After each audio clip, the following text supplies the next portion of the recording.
Eucana foi um levita que morava no território da tribo de Efraim.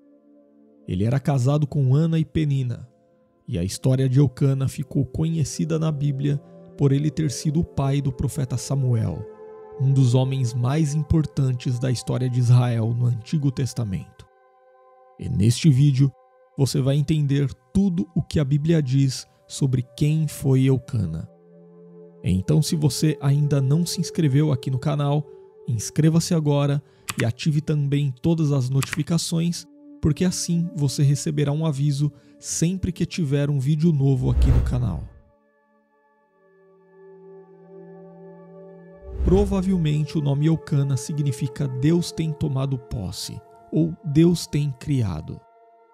Parece que esse era um nome muito comum nos tempos bíblicos, pois no Antigo Testamento há pelo menos 8 pessoas citadas com esse nome. Inclusive, o primeiro Eucana citado na Bíblia foi um descendente de Corá. Aquele Corá que é mencionado no Pentateuco no livro de Êxodo no capítulo 6.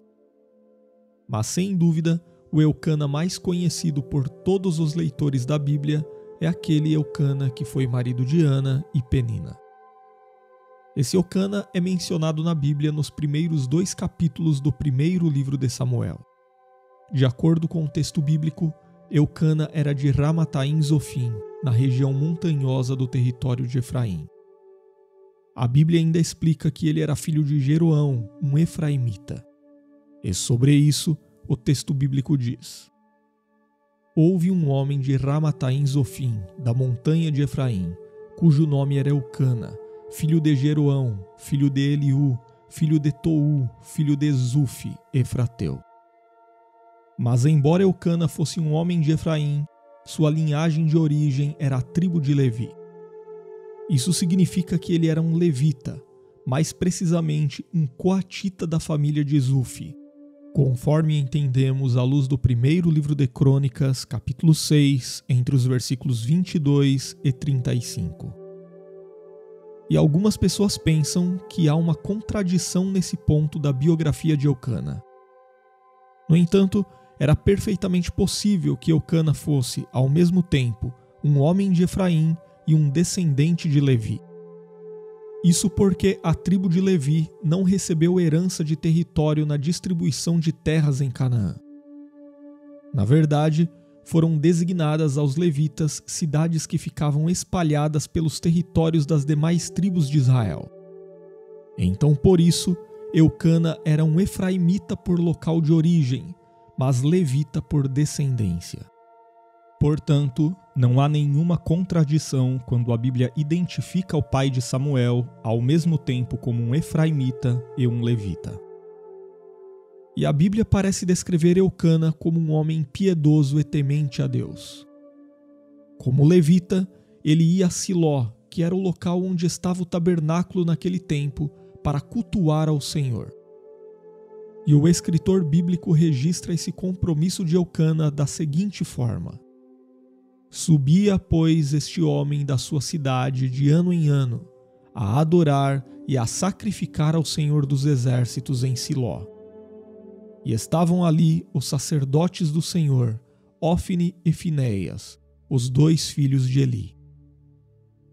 A única coisa que coloca Eucana numa posição difícil era o fato de que ele tinha 2 esposas, Ana e Penina.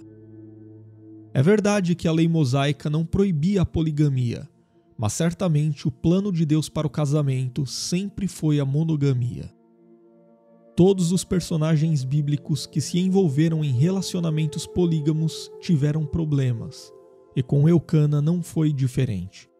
Ana e Penina viviam num ambiente de rivalidade. Se por um lado nada de negativo é dito no texto bíblico a respeito de Ana, por outro lado, Penina é descrita como alguém que irritava e zombava de Ana por causa de sua esterilidade. Nos tempos bíblicos, a fertilidade sempre era vista como uma bênção de Deus. Ter um lar repleto de filhos frequentemente era encarado como um símbolo da aprovação divina. Portanto, na sociedade israelita, uma mulher estéril muitas vezes era discriminada e sofria muito, e não raramente era identificada como alguém que estava sob um tipo de maldição divina, ainda que esse não fosse o caso. E a Bíblia registra que todos os anos Eucana levava sua família até Siló para adorar. E no dia em que Eucana sacrificava, ele distribuía entre os membros de sua família porções da refeição que fazia parte da adoração. Penina e seus filhos recebiam as porções da refeição, mas Eucana dava uma parte excelente a Ana, porque ele a amava, embora Deus a tivesse feito estéril. Mas, de acordo com o texto bíblico, em conexão a isso, Penina provocava Ana continuamente, e ela chorava e não comia. Eucana era um marido atencioso e se preocupava com a tristeza de Ana. O escritor bíblico relata que Eucana perguntava a Ana: Ana, por que você está chorando? Por que não come? Por que está triste? Será que eu não sou melhor para você do que 10 filhos? E foi numa dessas visitas a Siló que Ana, a esposa favorita de Eucana, orou a Deus pedindo por um filho. Em sua oração, Ana prometeu que devolveria o filho recebido para o serviço integral ao Senhor. Então a Bíblia diz que Deus respondeu à oração de Ana e lhe abriu a madre. Assim, Ana e Eucana tornaram-se pais do profeta Samuel, um dos homens mais notáveis da história bíblica. E quando Samuel foi desmamado, Ana e Eucana entregaram Samuel ao sumo sacerdote Eli para que ele pudesse ser educado no serviço ao Senhor. E depois, de ano em ano, Ana visitava Samuel quando Eucana subia a Siló para oferecer o sacrifício anual. O texto bíblico ainda diz que o sumo sacerdote Eli abençoava a Eucana e a Ana, pedindo que o Senhor desse a eles descendência. E por fim, a Bíblia encerra a história de Eucana informando que Deus visitou a Ana e ela deu à luz a outros filhos e filhas de Eucana.